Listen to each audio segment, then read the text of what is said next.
Je suis Delphine Martineau, je suis professeure en psychologie sociale à l'Université Clermont-Auvergne et j'appartiens au laboratoire de psychologie sociale et psychologie cognitive qui est rattaché au CNRS. On rencontre un problème dans notre société française. On a des filières d'industrie où il y a moins de 2% de filles qui choisissent d'aller vers ces filières. Ces filières ont de plus en plus de mal à attirer même assez de monde du côté des garçons. Donc, depuis qu'ils n'arrivent plus à pourvoir leur quota, ils commencent à se dire qu'il faudrait aussi qu'on réussisse à attirer les filles de manière plus noble dans un objectif d'aller vers plus d'égalité entre les filles et les garçons. Les enjeux, c'est d'essayer de sensibiliser notre société sur l'impact perpétuel des stéréotypes de genre, à quel point on en est tous et toutes imprégnés, parce qu'on est socialisé par ces stéréotypes, avec ces stéréotypes de genre, et on n'a pas conscience que dans notre vie de tous les jours, quand on traite une information d'une fille qui fait quelque chose ou un garçon qui fait quelque chose, on va lire cette information avec nos stéréotypes de genre sans en avoir conscience. Donc on va avoir un jugement biaisé et ça peut amener beaucoup de problèmes d'inégalité entre les filles et les garçons puisqu'on ne va pas les juger de la même façon. Un exemple très simple, à la naissance, on présente une photo d'un bébé. Ce bébé, juste, on voit qu'il pleure. Et à la moitié des personnes qui participent à l'étude, on dit « c'est une fille ». Et à l'autre moitié des personnes qui participent à l'étude, on dit « c'est un garçon ». On leur pose à tous et toutes la même question. Pourquoi ce bébé pleure-t-il ?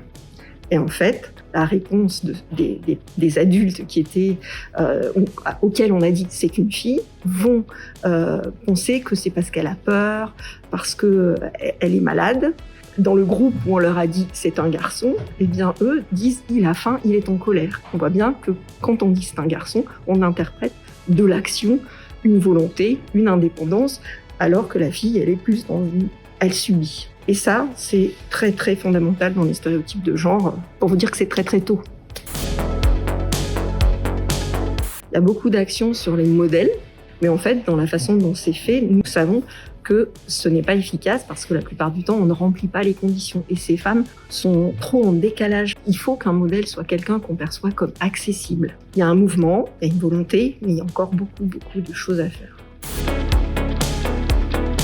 Ce qui limite ces actions, c'est souvent parce que les personnes qui les mettent en place sont elles-mêmes, comme tout le monde, comme tout individu, victimes de leurs propres stéréotypes intériorisés. Il suffit pas de se dire « je lutte contre » ou il suffit pas de se dire « je suis quelqu'un qui traite de manière égale les filles et les garçons » pour que ce soit vrai.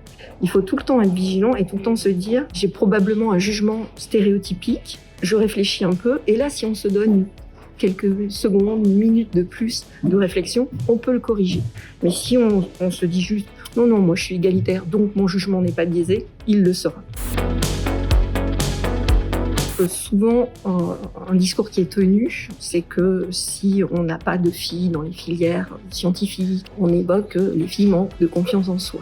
Attention à ce type de jugement, parce qu'on fait porter la responsabilité sur les filles qui auraient en elles un manque de confiance en soi, alors que si elles ont ce manque de confiance en soi, c'est parce que la société a un fonctionnement sexiste. Moi, je dis attention de ne pas culpabiliser les filles sur leur manque d'ambition ou de confiance en soi, parce que ça, c'est un jugement très stéréotypique, mais il faut plutôt réfléchir dans notre société, dans les cours que l'on peut faire, dans la façon dont on va organiser un service dans une entreprise. C'est là qu'il faut réfléchir à est-ce que la façon dont on a organisé ce contexte, cette situation, elle n'est pas susceptible de rendre les stéréotypes plus saillants. Qu'est-ce qu'on peut faire pour les diminuer ?